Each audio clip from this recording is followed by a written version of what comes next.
is difficult to achieve in Africa simply because it is on a top level. It is not a grassroots initiative.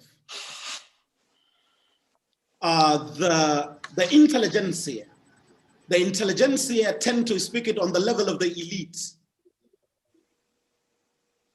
forgetting that peace is a societal thing that starts with an individual.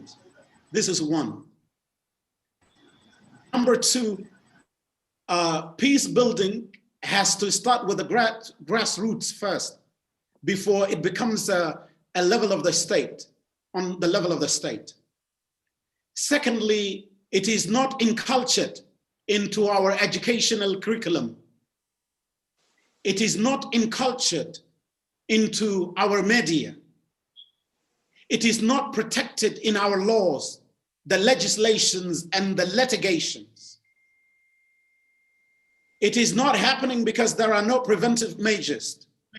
But one of the hurdles is because our leaders link the peace building actually to their personal greed. And they do not understand the role they should play, because peace building has got a level where it should come to also to the question of the governance and the state.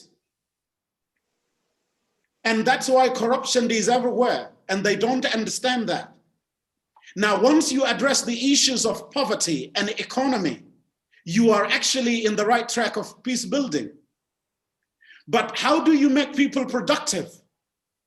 People become productive when they understand the personal role they can play, the communal role, and the role they can play as communities. Lastly, peace building is not happening because there is a disregard to our being, to our political, to our economic and cultural egos as Africans. This is very important. Once you don't respect me as a human being, are you creating the sense of belonging? Are you creating the sense of fidelity, of belonging? That's where the challenge is, in short. Okay, yeah, thank you. I have a question from Miss Apollo. Miss Apollo is on the floor. She wants to ask a question. Miss Apollo, Miss Mary Apollo, can you ask the question? Miss Mary Apollo is from South Sudan. Okay, Fidelity of belonging? So okay, in Mali, it's really very complicated, especially if you looked at different dimensions, ethnic dimensions and political instability around there. And the same issue also is very true with South Sudan. And that is very affixed in a lot of corruption, in a lot of political instability, but also ethnicization, politicization, militarization of politics, and the issues that I have just mentioned. Now, it would take a long way for these countries to revive from where they are, because they reach now a very strange level of traumatization, that is post-stress traumatic disorder, where people become very emulative, very blind, and become very stereotypes, where people go to the levels of confining issues to tribes and whatever.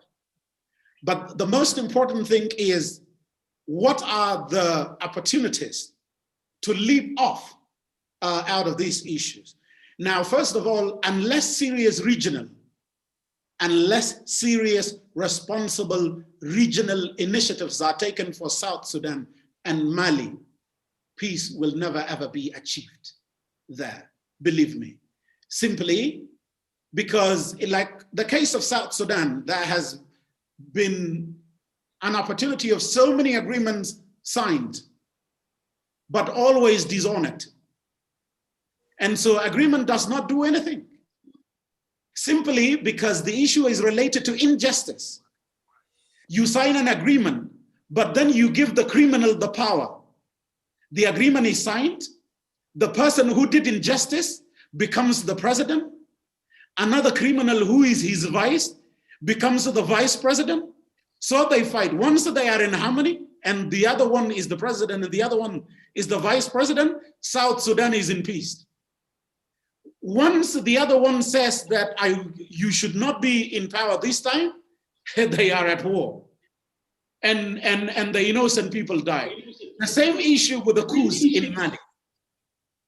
So there is a need for responsible regional initiatives with clear preventive and punitive measures, with correcting the institutions, with including in the stakeholders, not just the politicians and the elites. Thank you.